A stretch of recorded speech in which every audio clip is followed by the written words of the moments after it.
E aí, povo lindo, graça, paz do Senhor Jesus. É isso aí, né, pessoal? Estamos saindo aí Eu saí da fazenda, mostrei um vídeo passado ali, né, que eu peguei o vídeo só pra a estrada de chão.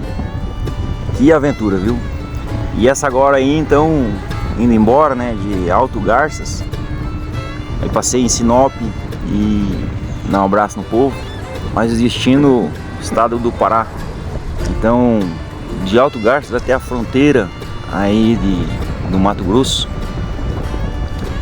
Pessoal, tem paisagens lindas que tem esse Mato Grosso, né? A gente escuta muito dizer as pessoas falando que Mato Grosso é retão, mas tem muita curva também nesse Mato Grosso aí, né? Que de Mato Grosso, mato mesmo, tá bem pouco, né? A gente vai andando e vai vendo as produções desse rico estado. Então, estradas lindas, pessoal, lindas mesmo. Se você não teve oportunidade ainda de rodar por esse lindo estado, não pega só essas rodovias mais famosas não, pega outras rodovias também, né? Tem que tomar cuidado, procura olhar se as rodovias são pavimentadas ou não pavimentadas, né? Se não for pavimentada, toma cuidado, mais cuidado ainda, porque vai ser complicado, né? Mas as rodovias pavimentadas é isso aí, pessoal. Olha só aqui, os lugares lindos aí.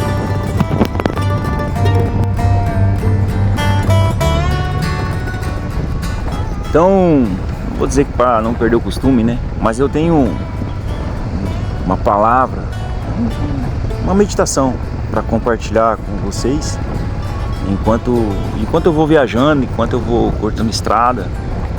A moto precisa muito de atenção. Só que ao mesmo tempo a gente acaba viajando, né, nesses pensamentos. Só que mesmo viajando no pensamento, a gente tem que estar com atenção na estrada. Então vou estar compartilhando mais uma meditação aí que a gente pode ter. E desejo no meu coração que você seja edificado, que você aprenda, que você seja agraciado através dessas meditações e através dessas imagens aí, essas viagens que a gente faz aí. Então, te convido você a viajar comigo numa moto e também viajar comigo nas ideias, principalmente nas ideias voltadas para o Senhor Jesus.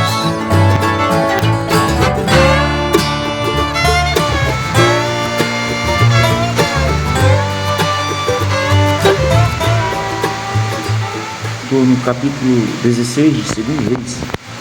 A palavra do Senhor diz assim: Acás, filho de Jotão, começou a reinar em Judá no 17º ano do reinado de Peca, filho de Remalias. Tinha 20 anos quando começou a reinar, e reinou em Jerusalém por 16 anos. Ao contrário de seu antepassado Davi, não fez o que era certo aos olhos do Senhor seu Deus. Em vez disso, seguiu o exemplo dos reis de Israel e até sacrificou seu filho no fogo. Desse modo, seguiu as práticas detestáveis das nações que o Senhor havia expulsado da terra diante dos israelitas. Ofereceu sacrifícios e queimou incenso nos santuários idólatras, nos montes e debaixo de toda árvore verdejante. Então Rezim, rei da Síria, e Peca, filho de Remalias, rei de Israel, subiram para atacar Jerusalém. Cercaram Acás, mas não conseguiram derrotá-lo. Nessa época, o rei de Edom recuperou a cidade de Elate para os edomitas. Expulsou o povo de Judá e colocou edomitas para morarem ali, onde estão até hoje. O rei Acás enviou mensageiros para dizer a Tiglat-Pileser, rei da Assíria: Sou seu servo e seu súdito e seu vassalo. Venha salvar-me dos exércitos da Síria e de Israel que estão me atacando. Então Acás pegou a prata e o ouro do templo do Senhor e os tesouros do palácio, e os enviou como pagamento para o rei da Assíria. O rei da Assíria atendeu ao seu pedido e atacou Damasco, a capital da Síria. São dois reinos, é Assíria e Síria. E deportou seus habitantes para Quir. Também matou Rezim, rei da Síria. Então o rei Acás foi a Damasco para encontrar-se com Tiglat-Pileser, rei da Assíria. Enquanto estava lá, viu o altar da cidade e enviou ao sacerdote Urias um modelo e um desenho detalhado do altar. O sacerdote Urias seguiu as instruções do rei e construiu um altar exatamente igual, que ficou pronto antes do rei voltar de Damasco. Quando o rei voltou, viu o altar e ofereceu sacrifício sobre ele. Apresentou um holocausto, uma oferta de cereal e uma oferta derramada, e aspergiu o altar com o sangue de uma oferta de paz.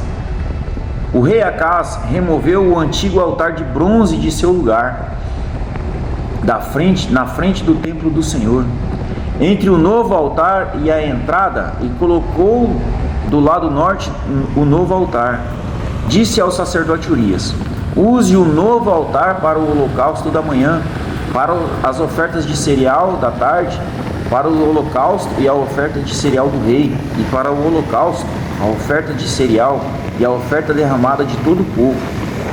Com o sangue de todos os holocaustos e sacrifícios, faça a aspersão sobre o novo altar. O altar de bronze será apenas para o meu uso pessoal. Urias fez como o rei Acás ordenou. Depois, o rei Acás tirou os painéis e as bacias das 10 bases móveis usadas para levar água. Também removeu o grande tanque de bronze chamado Mar de Cima dos Touros e colocou o pavimento de pedra. E colocou sobre o pavimento de pedra. Por causa do rei da Assíria, removeu a cobertura dentro do templo para ser usada aos sábados, bem como a entrada externa do rei para o templo do Senhor. Os demais acontecimentos do reinado de Acás e tudo o que ele fez estão registrados no livro das histórias dos reis de Judá. Quando Acás morreu, foi sepultado com seus antepassados na cidade de Davi. Seu filho Ezequias foi seu sucessor. Irmãos, aqui está o exemplo de uma pessoa que deveria ser instruído. Um rei. Tinha os sacerdotes, tinha os profetas. E esse rei, que deveria ser uma pessoa sábia, deveria andar, caminhar nos caminhos de seu pai, do seu antepassado, de Davi. A Bíblia fala que ele fez exatamente o contrário. No versículo 2 ali, fala a idade que ele tinha, e ao contrário de seu antepassado Davi, não fez o que era certo aos olhos do Senhor. Antes, caminhou nos caminhos dos reis de Israel. Fica essa lição para nós, amados irmãos. Independente do tempo, nós precisamos sempre estarmos em vigilância. Nós precisamos, entre nós mesmos, entre eu mesmo, a minha cabeça, o meu pensamento, é o que Paulo fala sobre a ceia do Senhor. Examinai, pois, o homem a si mesmo, e então coma do pão e beba do cálice. Nós precisamos sempre estarmos nos examinando, para ver se nós não estamos nos desviando dos caminhos do Senhor. E teve consequências, Vem o reino de Israel, que é o reino do norte, junto com o rei da Síria, e eles atacam Jerusalém. E o rei, aqui Acás, então ele pega todos os tesouros da casa do Senhor, prata, ouro, tudo que era de valioso, que era do Senhor, consagrado ao Senhor, e mais os tesouros do seu próprio palácio, e ele envia para o rei da Assíria.